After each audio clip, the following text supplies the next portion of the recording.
ज्योतिबा फुले।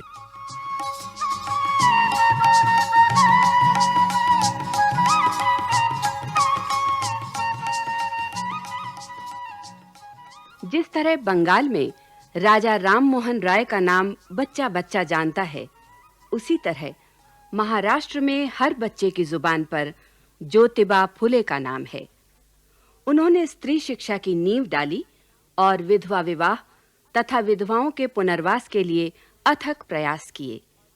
उन्होंने जाति प्रथा और ऊंच-नीच के भेदभाव को दूर करने के लिए अपना सारा जीवन समर्पित कर दिया।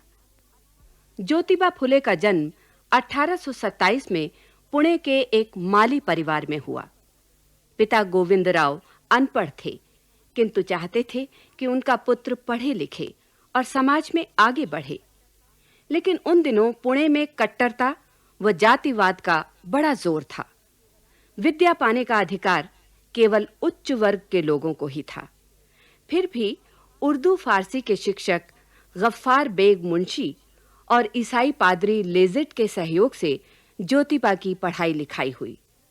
ज्योतिबा का एक मित्र था सदाशिव बल्लाल गोवंदे, जो एक निर्धन ब्राह्मण परिवार का था। दोनों के विचारों में बड़ी समानता थी।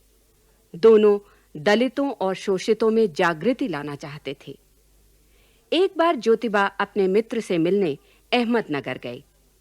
वहां उन्होंने एक अमेरिकन मिशनरी मिस फर्रार द्वारा चलाई जा रही स्त्री पाठशाला देखी। बस ज्योतिबा को जैसे अपनी राह मिल गई। उन्होंने पुणे लौटकर निम्न जाति की स्त्रियों के लिए एक विद्यालय खोला। कट्टरपंथियों ने इसका कड़ा विरोध आरंभ किया।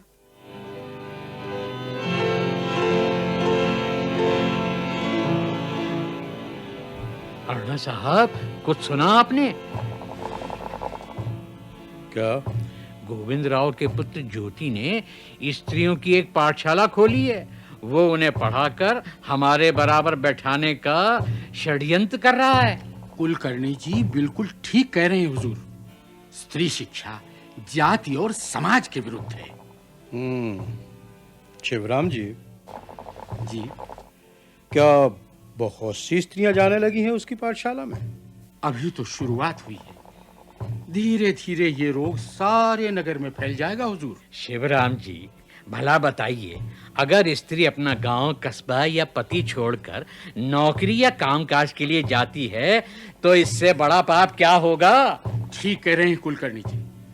फिर पढ़ लिख कर लड़कियां अपने बड़ों का सम्मान करेंगी भला? शिवराम जी, घर की लाज बाहर गई तो समझिए इज्जत भी गई।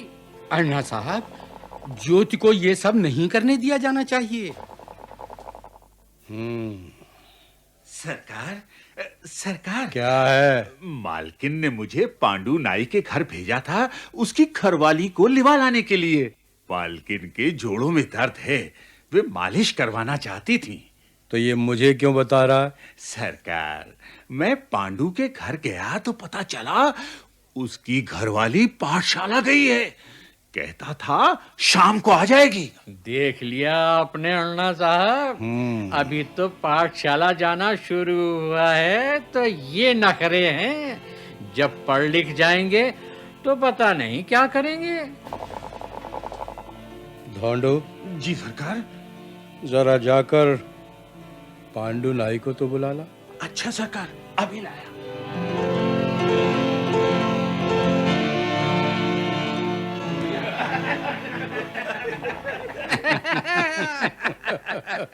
लीजिए, अब स्त्रियां भी पाठशाला जाएंगी। कलयुग, घोर कलयुग।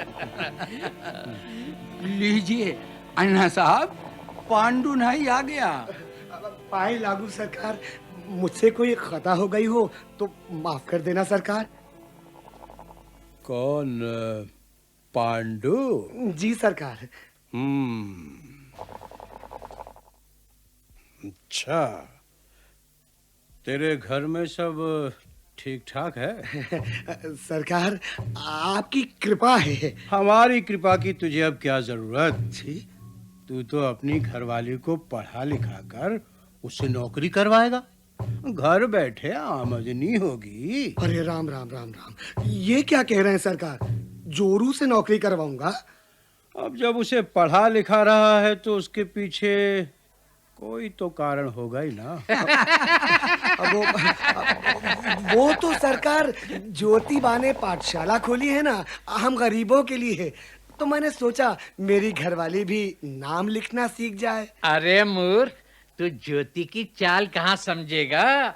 वो तो तुम लोगों की औरतों को बहका रहा है। ना ना ना ना ना, कुलकर्णी भाऊ, आप ठीक कह रहे हैं। इसकी समझ में ये बात नहीं आएगी। अरे, ज्योति ने उस ईसाई फिरंगी का स्कूल देखकर ही अपनी पाठशाला खोली है। ये तो ईसाई बनाने का बहाना है। अरे राम राम राम राम, ये क्या कह रहे हैं आप लोग? तो क्या शिवराम गलत कह रहे हैं?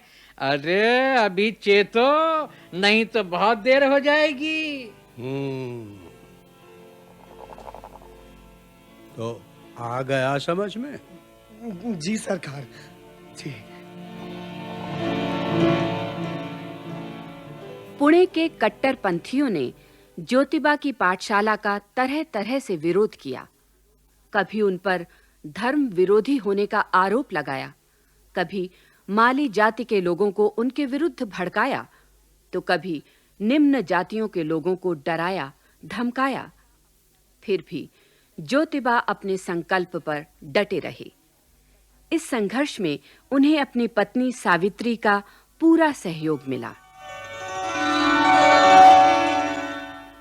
सुनिए, देखिए, आपके मित्र गोवंदे ने हमारी पाठशाला के लिए कितनी पुस्तकें भेजी हैं। देखो, अरे सावित्री जी, ये किताबें लाया कौन? गोवंदे भाऊ का कोई आदमी आया था आज दोपहर। तब आप घर में नहीं थे। अच्छा अच्छा।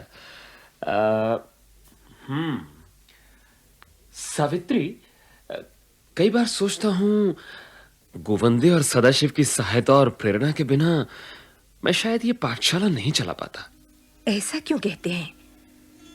ये सच है कि ब्राह्मण होते हुए भी आपके मित्र आपके पुण्य कार्य में आपकी सहायता कर रहे हैं।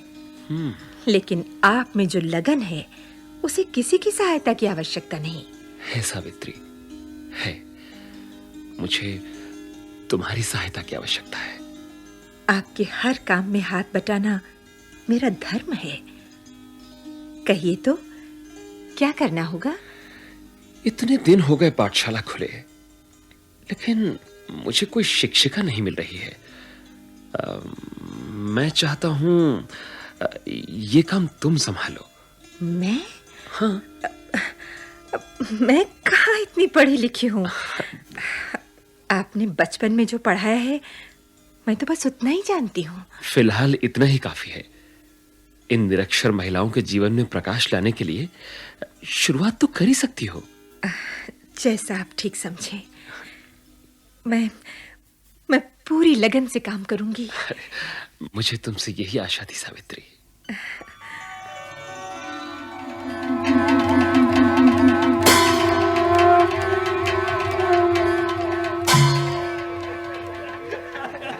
अरे देखो, ज्योति की घरवाली जा रही है। अरे अब वो घरवाली कहाँ रही? अच्छा, घर से बाहर आ गई। अरे इसने तो सारी स्त्रियों की नाक कटा दी। कहती है पढ़ाई लिखाई से स्त्रियों का उद्धार होगा। भला बताओ, जो बात धर्म विरुद्ध है उससे उद्धार होगा या पतन? आई, विद्या की देवी सरस्वती तो स्वयं स्त्री है, फिर स्त्रियों को विद्या ग्रहण करने से रोकेगी क्या? अरे चुप, 4 अक्षर क्या पढ़ गई, मुझे पढ़ाने चली है। मैंने ये बाल धूप में सफेद नहीं किए। हाँ, तुम स्त्री होकर स्त्री शिक्षा का विरोध कर रही हो? अरे जो बात मर्यादा के विपरीत हो, मैं उसका विरोध जरूर करूंगी। हाँ, तुमने ठीक कहा। आई, क्या हुआ? क्या हुआ सावित्री बाई? किसी ने पत्थर मारा। कहीं चोट तो नहीं लगी सावित्री बाई? लगी हो तो भी आपको क्या? अरे भाई, ये पत्थर मारना ठीक नहीं। अरे जो कुछ कहना है मुंह से कहना चाहिए। विरोध प्रकट करने के सबके अपने अपने ढंग हैं। सो तो ठीक है, परंतु तुम भी बिना बात जिद पर अड़ी हो। जब तुम्हारी पाठशाला का इतना विरोध है तो बंद करो उसे। जिससे स्त्रियां हमेशा अज्ञान के अंधकार में रहकर आप लोगों के अत्याचार सहती रहें। सावित्री भाई, जबान संभाल के बात करो, वरना किसी ने पत्थर मारा। ओह, क्यों? अब समझ में आया? हे ईश्वर, इन्हें क्षमा करना। ये भटक गए हैं। मैं तो सिर्फ अपना कर्तव्य निभा रही हूँ। अरे चल चल आगे बढ़, कहीं और 2-4 पत्थर पड़ गए तो यहीं ढेर हो जाएगी। सावित्री और ज्योतिबा के लिए इस तरह की घटनाएं आम हो गईं। फिर भी वो अपने संकल्प से डिगे नहीं। तब कट्टरपंथियों ने ज्योतिबा के पिता गोविंदराव को भड़काना शुरू किया। गोविंदराव और ज्योतिबा में अनबन हो गई और ज्योतिबा को सावित्री के साथ पिता का घर छोड़ना पड़ा। पाठशाला बंद हो गई, लेकिन उनके मित्र गोवंदे ने उनकी सहायता की और कुछ समय बाद पाठशाला फिर खुली। दलितों को लगा कि उनका मसीहा लौट आया है। धीरे-धीरे ज्योतिबा को सुधारवादी ब्राह्मणों का भी समर्थन मिला और जन सहयोग भी। उन्होंने 3 विद्यालय और खोले। इन्हीं दिनों बंगाल के अग्रणी समाज सुधारक ईश्वर चंद्र विद्यासागर के सक्रिय प्रयत्नों से 1856 में विधवा विवाह कानून पास हुआ। ज्योतिबा को लगा कि स्त्री शिक्षा के साथ-साथ विधवाओं का विवाह करवाना, बाल विवाह और अनमेल विवाह का विरोध करना भी एक सामाजिक दायित्व है। वो दृढ़ संकल्प के साथ इस काम में जुट गए। उन्होंने विधवाओं के लिए एक आश्रम भी खोला। इन कार्यों में ज्योतिबा के मित्रों ने भी पूरी निष्ठा से भाग लिया। उनमें से एक थे महादेव गोविंद रानडे। एक दिन ज्योतिबा को पता चला कि रानडे पुनः विवाह कर रहे हैं।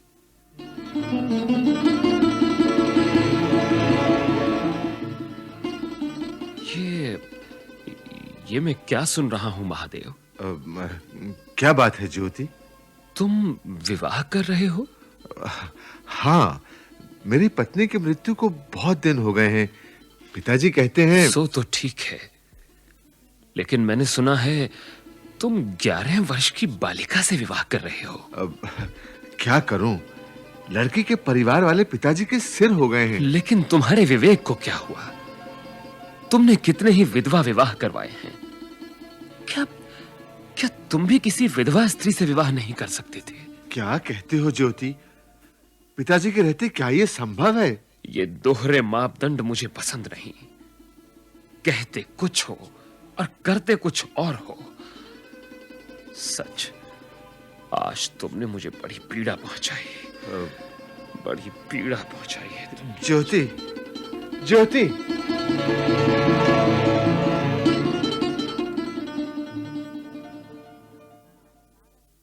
ज्योतिबा का सारा जीवन इन्हीं संघर्षों में बीत गया। कभी उन्हें प्रकाश की किरण दिखाई देने लगती और कभी उन्हें लगता जैसे सवेरा बहुत दूर है। कट्टरपंथियों को ज्योतिबा के ये क्रांतिकारी कार्य बहुत चुभते। एक रात रोड़े और ढोंडीराम नाम के 2 व्यक्तियों को उनकी हत्या करने के लिए भेजा गया। ढोंडीराम, चलो भीतर चलकर काम तमाम करते हैं।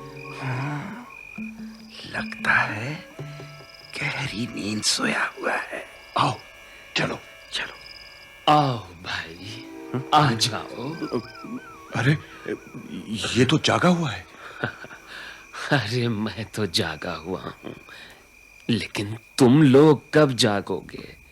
क्या मतलब? अरे, रूढ़िवादियों ने मुझे और मेरी स्त्री को किस किस तरह से सताया है, ये बात छिपी नहीं है। फिर भी तुम लोग उनकी बातों में आकर मेरी हत्या करने चले आए। ज्योतिबा वो ये भी नहीं सोचा मेरा संघर्ष तुम ही लोगों के लिए है। फिर भी यदि मुझे मारकर तुम्हें शांति मिले तो उठाओ तलवार, उठाओ। नहीं ज्योतिबा, ज्योतिबा हमें माफ कर दो ज्योतिबा। हाँ ज्योतिबा, हम उन लोगों के बहकावे में आ गए थे। आज से आप हमारे गुरु हैं। आप जो कहेंगे हम वही करेंगे। वही करेंगे। अच्छा तो कल से पाठशाला में पढ़ने आओ। तभी तुम्हारी आंखें खुलेंगी। हाँ ज्योतिबा, तभी खुलेंगी। ज्योतिबा ऐसे खरे व्यक्तित्व वाले महापुरुष थे जिन्होंने समाज में फैली बुराइयों को दूर करने के लिए अपना सारा जीवन समर्पित कर दिया। ज्योतिबा दलित क्रांति और सामाजिक सुधारों की वजह से मसीहा बन चुके थे। 1888 में उनका सार्वजनिक अभिनंदन किया गया। उन्हें दलितों का मुक्तिदाता, स्त्री शिक्षा का जनक और नए भारत का निर्माता कहा गया। बाद में हमारे संविधान निर्माता डॉक्टर अंबेडकर ने ज्योतिबा को अपना गुरु बताया।